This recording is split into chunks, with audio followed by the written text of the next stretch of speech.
Welcome to my Moab Trail series, where I'll be sharing some trails that I ran during a recent trip to Moab that will showcase some of the most beautiful, rugged, and otherworldly trails in the desert. Over the next few episodes, I'll take you along for everything from slick rock and vast deserts to quiet canyon miles, showing what makes each trail unique and what it takes to run in the desert. But before we jump into the trails, I have to give a huge shout out to a partner of the channel, Koros. This trip was all about exploring, and my Koros Apex 2 Pro made it so easy to do just that. I conveniently mapped out each route ahead of time on my phone, seamlessly loaded it straight to my watch, and never had to worry about getting off course. And even with the navigation on for every trail run I did, the battery life was unreal. I didn't have to charge it once the entire trip and was able to even get a few runs in once I made it back home on that same charge. The Koros Apex 2 gave me the freedom to just run, explore, and take it all in. So thank you so much to Koros for partnering with me. You can use my code Mountain High Life to receive a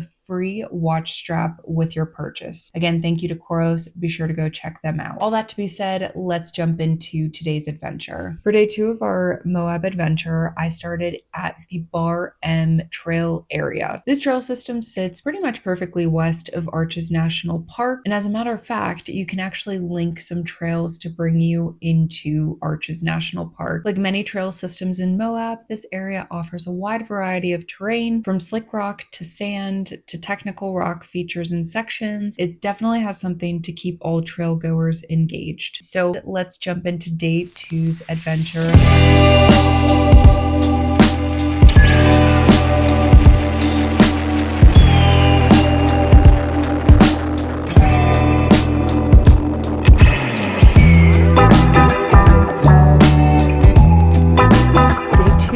Underway. We're getting started at the Bar M Trailhead area. I have a 14-mile loop planned, 14 and a half to 15. We'll see what we actually get, but it's going to be primarily on single track. If it's anything like what I ran yesterday, it should be fairly easy to navigate, and it's already looking like it's fairly easy to navigate. But we should be able to catch glimpses of the Mantilla Sal Mountains as well as Arches National Park. I still can't get over on Thursday. There's a big rainstorm before we got here. There's still so much runoff and wet from that rainstorm, so it must have rained a good bit.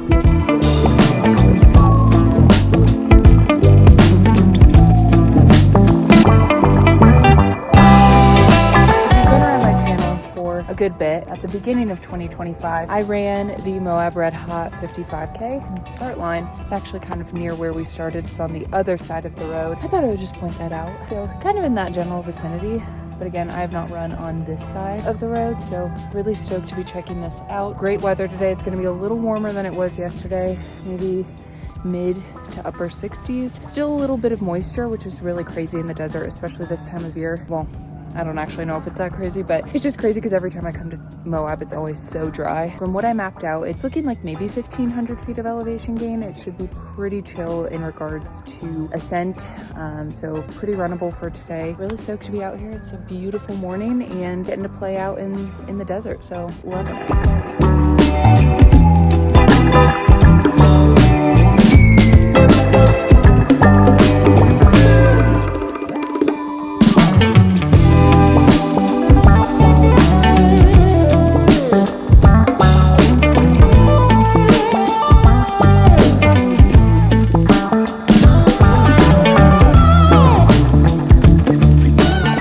To catch some glimpses into Arches National Park and of the Mantilla Sal Mountains, which is super exciting.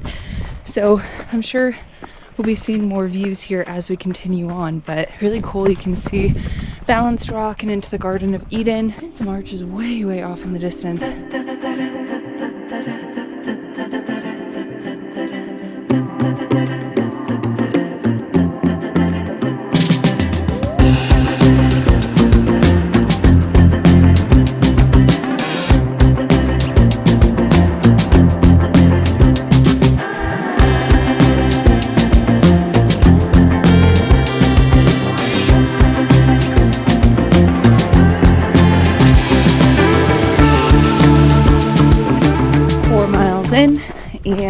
I've seen people off in the distance, but I have not actually like run into anyone yet, which is kind of crazy considering how full the trailhead was, the parking was. But the one thing I wanted to mention is that's kind of what's nice about Moab is there's so much to do, whether it be trail running, jeeping, and 4x4, mountain biking, climbing. There's so much to do that it's so spread out that like you really will find quite a bit of solitude even during the busier seasons.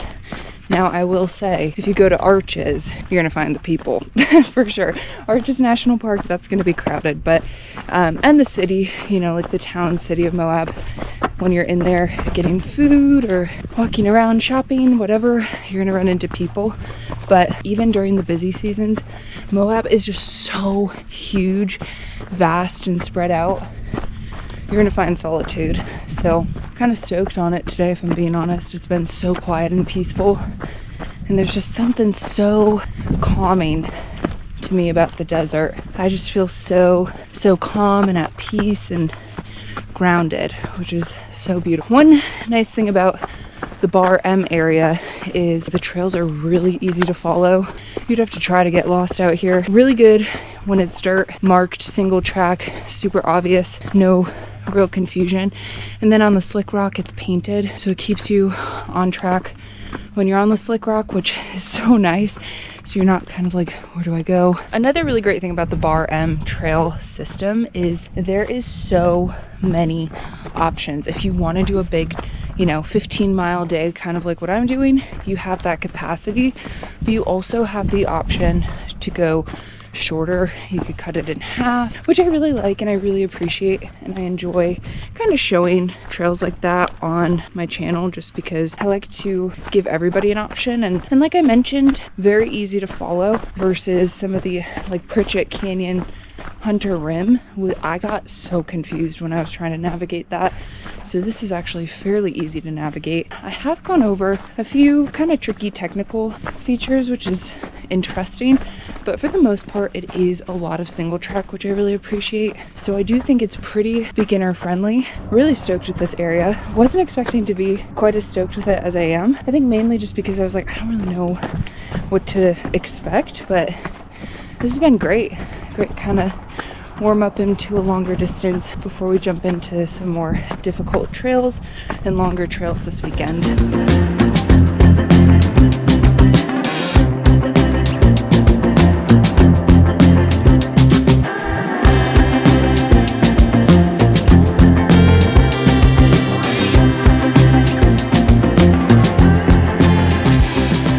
this is kind of cool. I got to a little spur where you can actually go to Arches. See how Arches right over there? You can see the Mantelcell Mountains up that way. So yeah, that's Arches over yonder. I just thought that was kind of cool. It's kind of turned into some double track, pretty well groomed, and the sun has kind of come out. So we're just moving right along. We are almost 6 miles in, a little less than 9 left.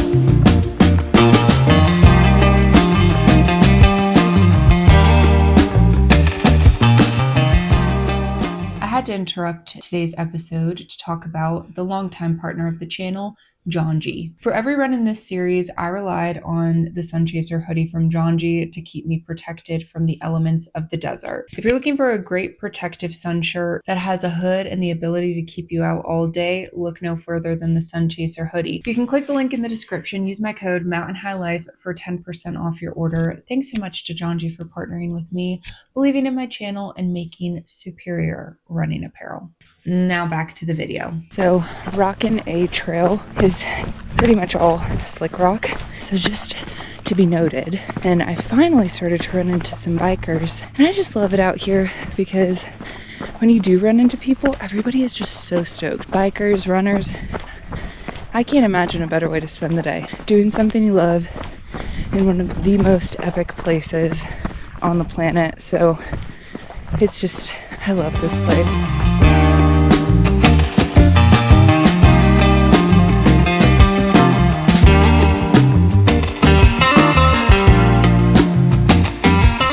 miles in.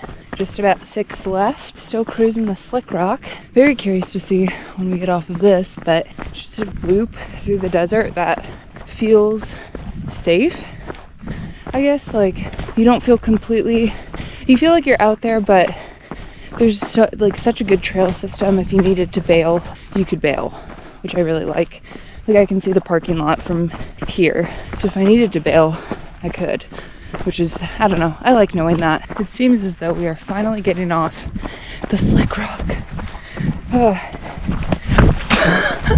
We have about 4 more miles. We should be wrapping up here soon.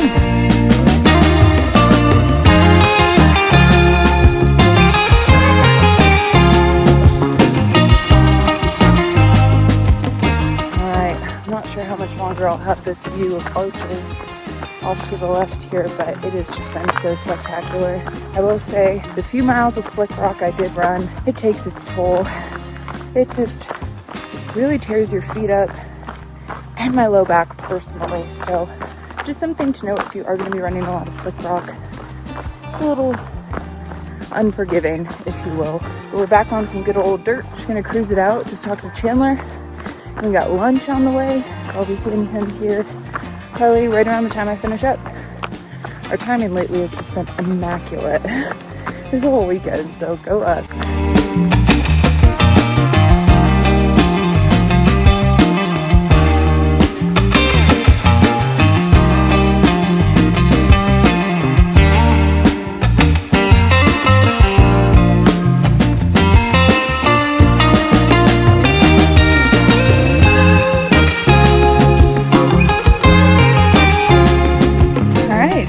About a mile left. I am feeling good and tired. Seems like we'll have just some nice smooth-ish single track.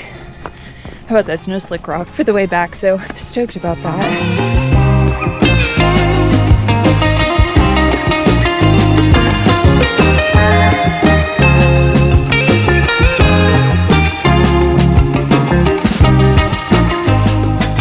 That ended up being 14 and a half miles. We're done. We're gonna eat some lunch and then Chandler's gonna go ride, and me and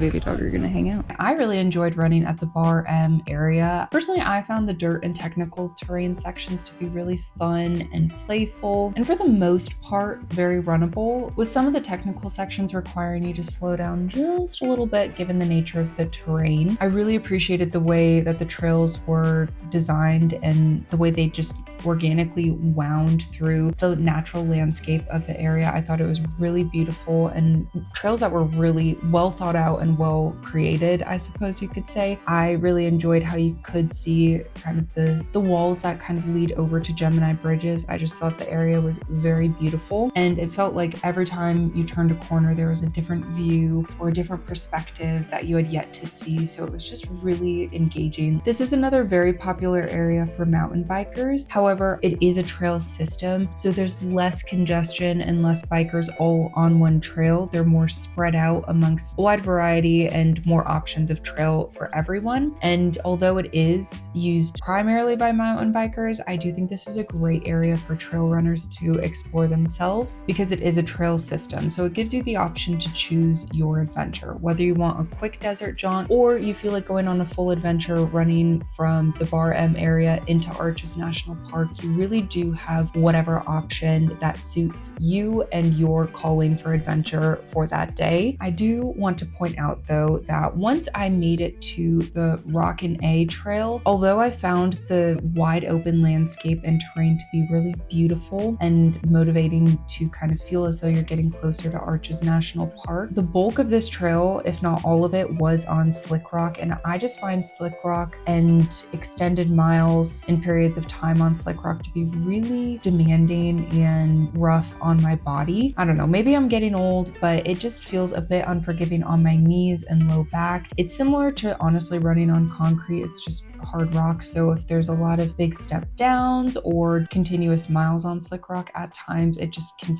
make my low back and knees feel a little grouchy the next day. Although I do think it's worth checking out the Rockin' A trail at least once. I think for me personally, for whatever this is worth, I don't know if I would do it again.